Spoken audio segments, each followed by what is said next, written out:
خداوند کریم اس حدیث قصہ کی برکت سے اس گھر کے اندر خیر و برکت اور رحمت نازل فرمائے اور ان کے رزقوں میں برکت عنایت فرمائے، ان کی توفیقات خیر میں اضافہ فرمائے، انہیں ہر قسم کی دکھ اور مصیبتوں سے محفوظ فرمائے، اور آپ سب مومنین کی جو بھی شرعی حاجات ہیں انہیں پورا فرمائے۔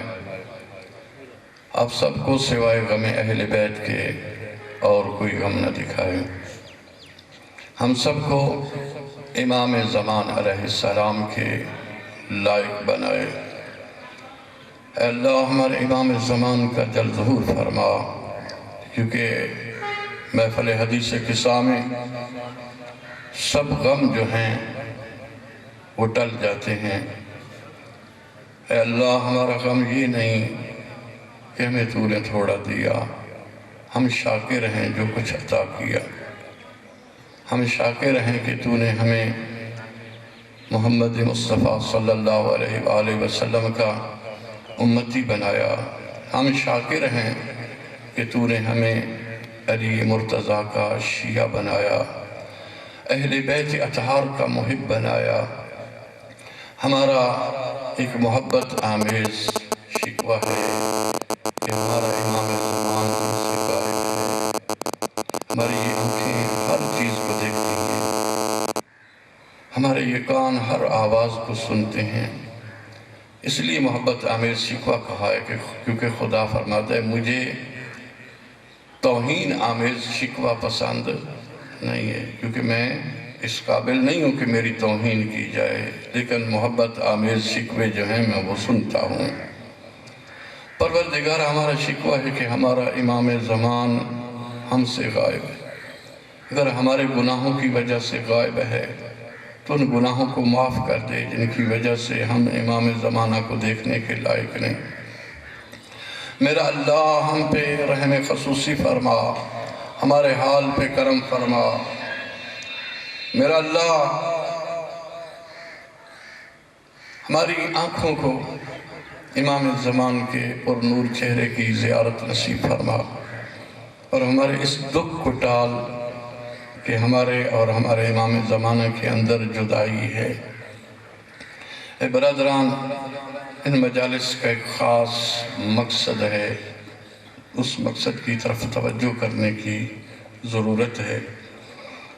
ہمیں شکریہ بھی ادا کرنا چاہیے کہ ہمیں محب اہل بیت اللہ نے بنایا، اور سب سے بڑی نعمت خداوند کریم اسی محبت اور ولایت کو سمجھتا ہے، کیونکہ خود خداوند کریم قرآن میں ہمیں یہ ارشاد فرما رہا ہے کہ ایسے ہم سے دعا مانگو اہدنا الصراط المستقیم صراط الذین انعمت علیہم، ہمیں سیدھے راستے کی ہدایت دیتا رہے اور ہمیں ان لوگوں کے راستے پہ چلا جنہیں تو نے نعمت ولایت عطا کی ہے۔ یہ نعمت ولایت اہل بیت کے وسیلہ سے ہم تک پہنچتی ہے اور ہمارے دلوں کو روشن اور منور کرتی ہے۔ اہل بیت کی ہستیاں وہ عظیم ہستیاں ہیں جن کو دنیا آج سمجھنے کی کوشش کر رہی ہے۔ خلیل جبرون کہتا ہے کہ علی بڑا ہے زمانہ چھوٹا ہے، چھوٹے کی کیا جرت کہ علی کو سمجھے۔ علی جس زمانے کے اندر آیا، زمانے کی اتنی کیپیسٹی ہی نہیں تھی کہ علی کو سمجھ سکے، یعنی زمانہ کم ظرف ہے اور علی کا حجم زیادہ ہے۔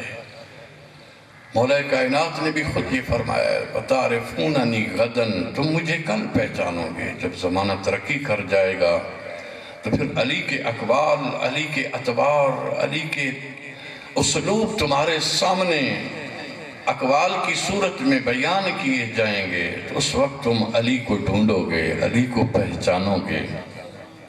حسین بڑا ہے، زمانہ چھوٹا ہے، کربلا بڑی ہے، عقلیں چھوٹی ہیں۔ یہ کم ظرف زمانہ کیا جانے کہ علی کی عظمت کیا ہے، یہ تمہارے اعلیٰ ظرف ہونے کی نشانی ہے کہ علی کی محبت تمہارے دلوں میں بیٹھ گئی۔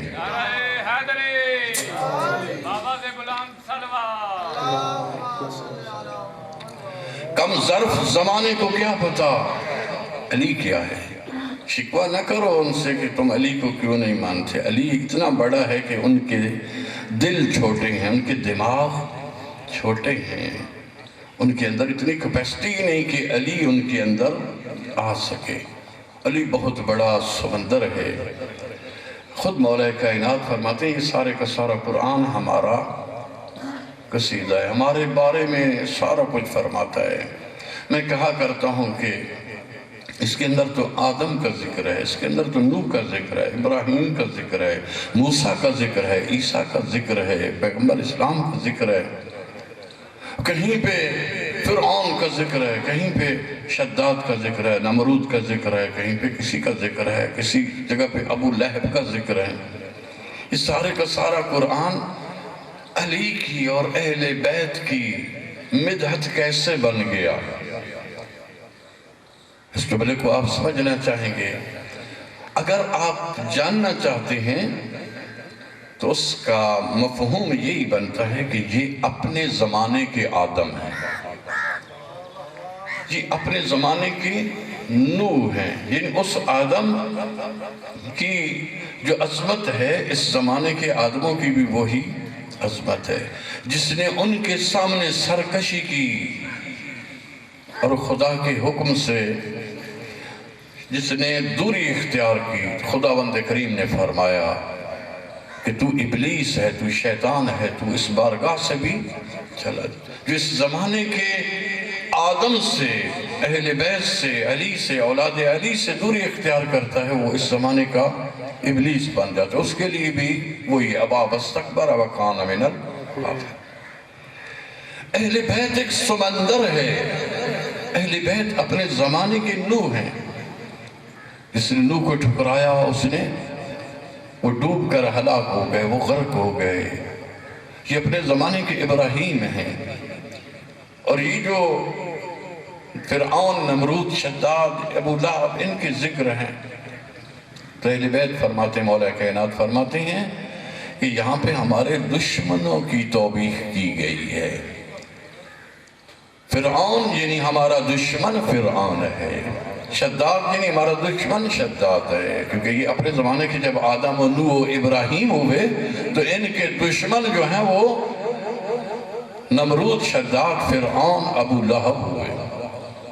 ان کی بہت زیادہ اللہ نے فضائل بنائے ہیں۔ فضائل کیوں بنائے؟ اسی لیے کہ ہم ان کی فضائل جو ہے پڑھتے رہیں، بس واہ داد وصول کرتے رہیں، اور مقررین کے نمبر بنتے رہیں کہ یہ بہت بڑا اچھا خطیب ہے، بہت بڑا مقرر ہے۔ نہیں بخدا اس لیے نہیں۔ پانچویں امام سے پوچھا گیا کہ اللہ نے محمد و آل محمد کو اتنے فضائل کیوں دیے ہیں، امامت کو اتنے فضائل کیوں دیے ہیں؟ امام نے فرمایا اس لیے اللہ نے ہمیں فضائل دیے ہیں تاکہ مذاہب کے دم گھٹے میں کہیں تمہیں بھول نہ جائے کہ امام کون سا ہے، فضائل کو دیکھ کر معلوم کر سکو کہ یہ امام ہے اور یہ جھوٹا ہے۔ اللہم صلی علی محمد۔ ان کو اللہ نے خلق کیوں کیا ہے؟ انبیاء کو اللہ نے خلق کیوں کیا ہے؟ اس لیے خلق نہیں کیا کہ نبی جو ہے اپنے آپ کو منوانے کے لیے آئے۔ انبیاء اپنے آپ کو منوانے کے لیے نہیں آئے، محمد و آل محمد اپنے آپ کو منوانے کے لیے نہیں آئے، بلکہ سارے کے سارے اللہ تک پہنچانے کے لیے آئے۔ یہ ہمیں خدا تک پہنچانا چاہتے ہیں۔ اپنی مجالس کو ذاکرین، خطباء، واعظین، سامعین سب کی ذمہ داری بنتی ہے کہ وہ اس زمانے کے اندر کوشش کریں کہ اہل بیت کا جو ارمان ہے اس کو بیان کریں۔ اہل بیت کے اقوال کی روشنی میں خدا تک پہنچانے کا سلسلہ ان مجالس کو سمجھنا چاہیے۔ اگر ہم اہل بیت تک پہنچ کر بھی خدا تک نہ پہنچے تو یہ اہل بیت کی کمزوری نہیں، یہ ہماری کمزوری ہے۔ بھئی ایک آدمی پیدل ہے، ایک آدمی سواری پہ ہے، سواری والا بھی نہ پہنچ سکے اور پیدل بھی منزل مقصود تک نہ پہنچ سکے تو سواری کا کیا فائدہ؟ آل محمد وسیلہ ہے خدا تک پہنچنے کا، وَابْتَغُوا إِلَيْهِ الْوَسِيلَةَ، ان کے ذریعے خدا تک پہنچنا ہے۔ خدا تک پہنچنے کا طریقہ کیا ہے؟ کیسے پہنچے؟ خدا کتنا دور رہتا ہے؟ مکے میں رہتا ہے، مدینے میں رہتا ہے، عرش پہ رہتا ہے، فرش پہ رہتا ہے، کہاں رہتا ہے خدا؟ خدا تمہاری شہرگ حیات سے بھی زیادہ قریب ہے۔ ایک دفعہ ایک شخص نے دیکھا کہ امام موسیٰ کاظم علیہ السلام بچپن میں نماز پڑھ رہے ہیں اور آگے سے لوگ آ جا رہے ہیں، تو کسی نے کہا امام جعفر صادق علیہ السلام سے کہ یہ نماز بھی پڑھ رہے ہیں اور لوگ گزر رہے ہیں، ان کو روکتے بھی نہیں ہیں۔ تو امام جعفر صادق علیہ السلام نے فرمایا خود امام موسیٰ کاظم علیہ السلام سے پوچھو۔ اس نے آ کر امام سے پوچھا وجہ کیا ہے کہ آپ لوگوں کو روکتے نہیں ہیں؟ تو یہ تو تمہارے اور خدا کے درمیان حائل ہو رہے ہیں۔ تو امام نے جواب دیا میرا خدا اتنا دور نہیں رہتا کہ بندوں کے گزرنے سے خدا اور انسان میں جدائی پڑ جائے۔ میرا خدا تو شہرگ حیات سے بھی زیادہ قریب ہے، اس کی میں عبادت کر رہا ہوں۔ یہ فکر تو ان کو ہونی چاہیے جن کا خدا دور ہے اور نماز پڑھنے والا اس خدا سے دور ہے، فاصلے پر ہے۔ خدا شہرگ حیات سے بھی زیادہ قریب ہے۔ سمجھیں کہ آل محمد کو مان کر ہم نے کیا کرنا ہے؟ ان کے فرمان کے اوپر چلنا ہے، ان کے فرمان سے ہم نے روشنی حاصل کر کے خداوند کریم تک پہنچنا ہے، اور یہی کامیابی ہے۔ شیعہ کا مطلب یہ نہیں ہے کہ علی کو ہم کہیں کہ میں تجھے مانتا ہوں۔ علی تو وہ بڑی ہستی ہے جس کو اس کا دشمن بھی مانتا ہے، دشمن بھی کہتا ہے کہ علی تو علی ہی ہے۔ علی کی شیعت کا مطلب، شیعہ ہونے کا مطلب یہ ہے کہ علی کی طرح جب مسجد کے دروازے پہ جائے تو علی کی طرح کہے ضیفک علی بابک، اے اللہ تیرا مہمان تیرے دروازے پہ آ گیا ہے۔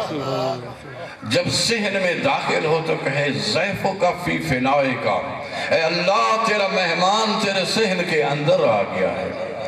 جب رات ہو تو رات کی تاریکی میں مولا علی جیسی ادائیں اس کے جسم سے صادر ہوں۔ مولا کائنات رات کو سوتے تھے رات کو نہیں، وہ صبح کے ستارے کو گواہ کر کے کہتے ہیں اے صبح کے ستارے گواہ رہنا، علی نے تجھے ابھرتے تو دیکھا ہے لیکن تو نے علی کو سوتے کبھی۔ وہ علی رات کی تاریکی میں آنسو بہاتا ہے، آنسو بہا کر خدا کے ساتھ راز و نیاز کرتا ہے۔ ایک دفعہ مولا کائنات مسجد کوفہ میں جا رہے ہیں، راستے میں کچھ مومن، جس طرح گرمیوں میں ہم باہر سوئے ہوئے ہوتے ہیں، مومن سوئے ہوئے تھے تو ان سے مخاطب ہو کر مولا کہتے ہیں یا نوف، اے نوف کیا تو جاگ رہا ہے سویا ہوا ہے؟ اس نے کہا مولا جاگ رہا ہوں۔ تو مولا نے پھر فرمایا ان طال بکاؤک فی ہذہ اللیلۃ، مولا علی کی آنکھوں سے آنسو برس رہے تھے۔ یہ ہے خدا شناسی۔ اگر علی کو مان کر تو خدا تک پہنچ گیا، پھر سمجھ کہ میں نے سب کچھ پا لیا اور مجھے علی نے بھی مان لیا۔ میں کہا کرتا ہوں خدا کو ماننا کمال نہیں، رسول کو ماننا کمال نہیں، علی کو ماننا کمال نہیں، وہ تو ہیں ہی عظیم ہستیاں، ان کو تو ہر دشمن دوست مانتا ہے۔ کمال یہ ہے کہ علی تجھے مانے، کمال یہ ہے کہ رسول خدا تجھے مانے، کمال یہ ہے کہ خدا تجھے مان۔ اگر تیرا اس رات کے اندر رونا لمبا ہو جائے، ہم دیکھیں مولا کے فرمانوں کے مطابق، یہ فرمان صرف نوح کے لیے نہیں تھے، جس طرح میں نے کہا ہے نا کہ قرآن صرف آدم کے لیے نہیں، نوح کے لیے نہیں، ابراہیم کے لیے نہیں، بلکہ اس زمانے کے آدموں کو بھی سمجھیں، اس زمانے کے نوحوں کو بھی سمجھیں، اس زمانے کے ابراہیموں کو بھی سمجھیں، اس زمانے کے موسیٰوں کو بھی سمجھیں، اس زمانے کے عیسیٰوں کو بھی سمجھیں۔ اسی طرح یہ جملے جو ہے مولا کائنات کے صرف اس نوح کے لیے نہیں ہیں، بلکہ ہمارے لیے بھی ہیں کہ رات کی تاریکی میں خدا سے راز و نیاز کرتے ہوئے رونا چاہیے۔ رات کی تاریکی میں ہم غافل ہو کر سو جائیں۔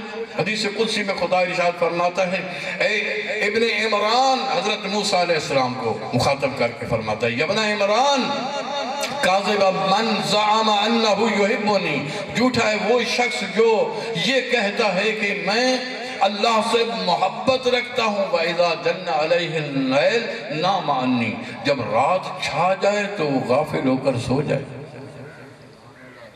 وہ جھوٹ بول رہا ہے۔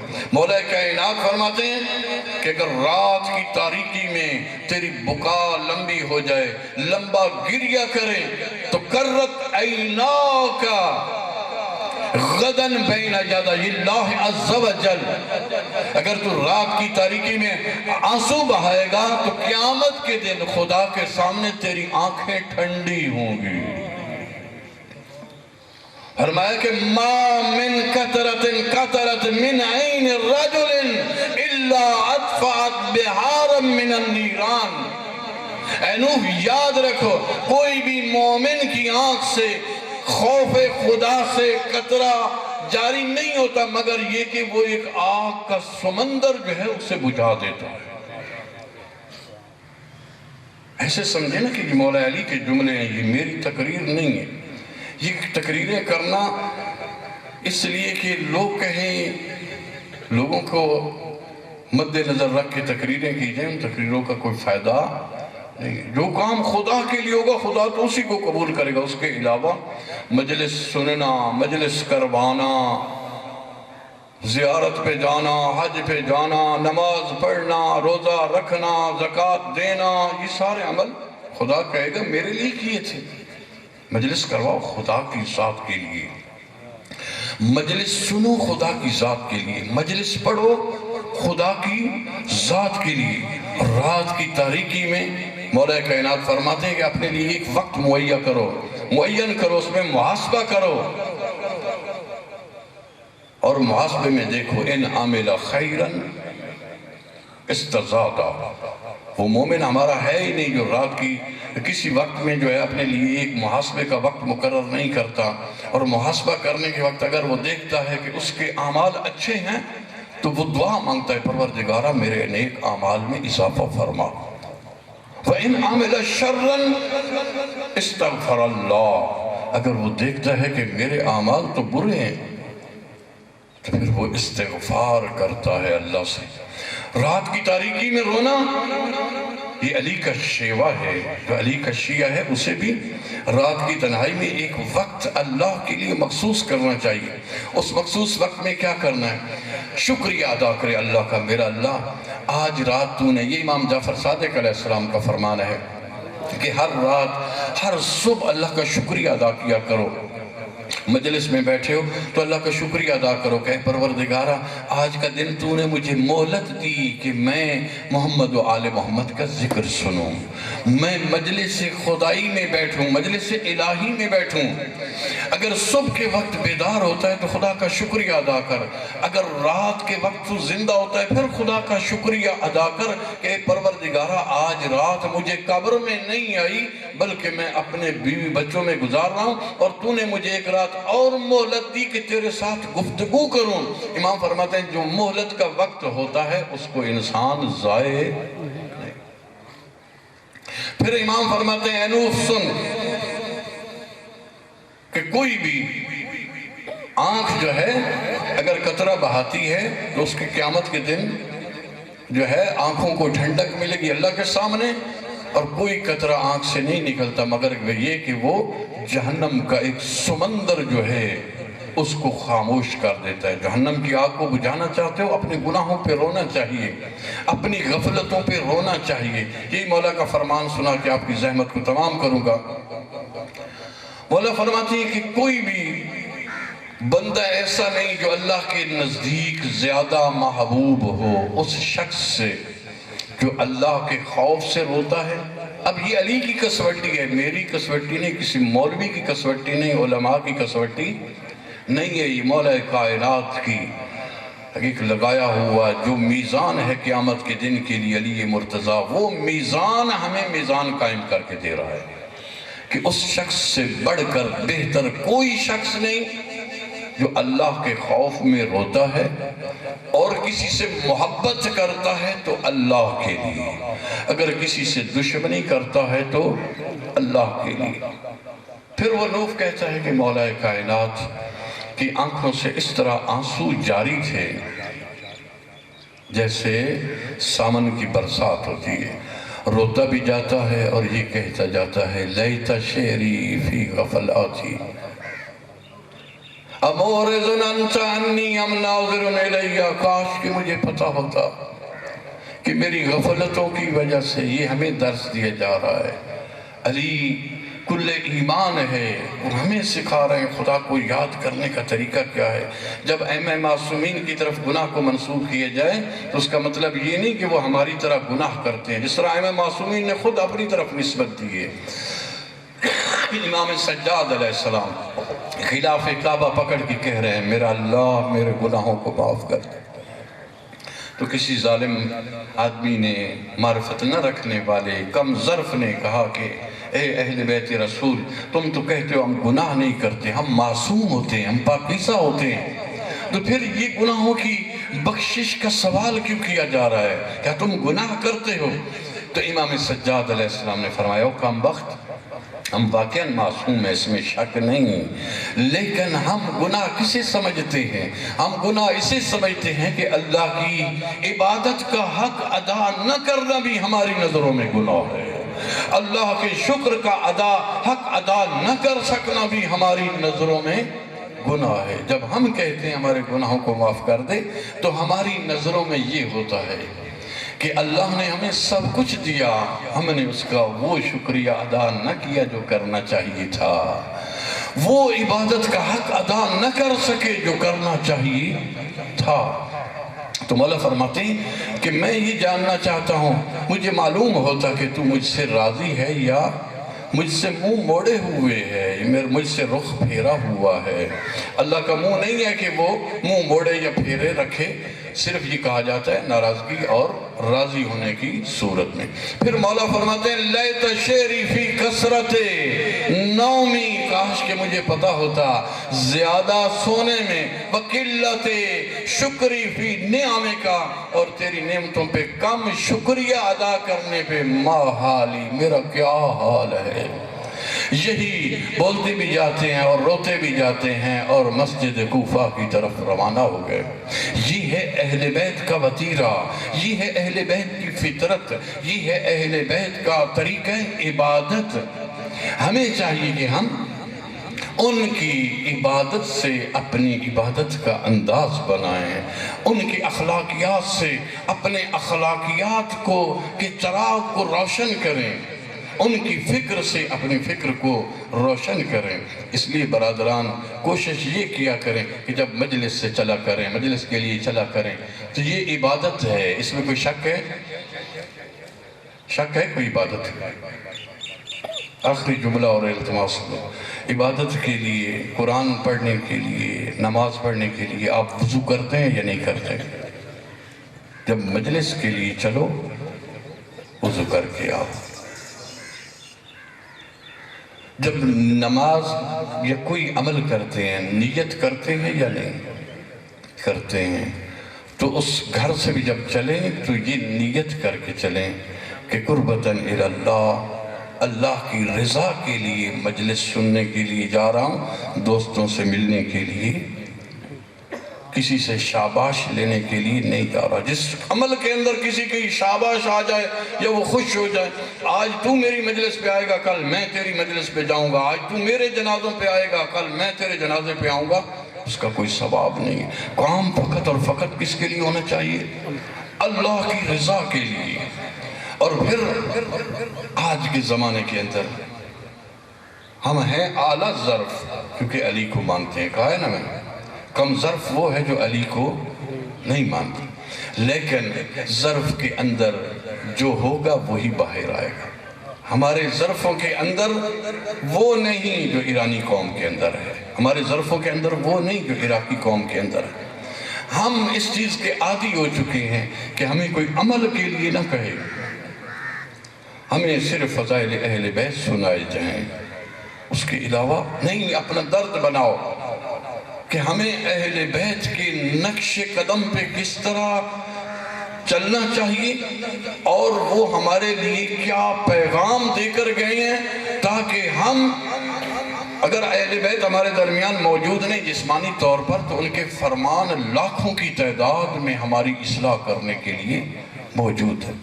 قربتاً اللہ عمل کریں تاکہ خداوند کریم بھی راضی ہو اور مقصد بھی ہمارا حاصل ہو۔